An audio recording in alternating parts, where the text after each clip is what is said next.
Hello friends, welcome to Infinite Solutions. நான் உங்க விக்னேஷ். இன்னைக்கு நம்ம மெயின்டெனன்ஸ் செக்மெண்ட்ல சார்ஜரையும் பவர் கேபிளையும் எப்படி மெயின்டைன் பண்றது அப்படின்றத பத்தி தான் பார்க்க போறோம். வீடியோக்கு போறதுக்கு முன்னாடி எங்களோட யூடியூப் சேனலை சப்ஸ்கிரைப் பண்ணாதவங்க சப்ஸ்கிரைப் பண்ணிக்கோங்க.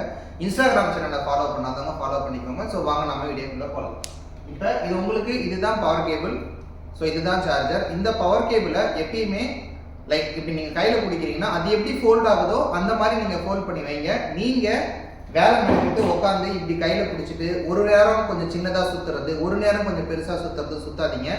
இந்த எண்டு மடங்குற மாதிரி வந்து பாத்தீங்கன்னா வச்சுக்காதீங்க. இந்த எண்டு மடங்குச்சுன்னா சீக்கிரமா பவர் கேபிள் போயிடும்.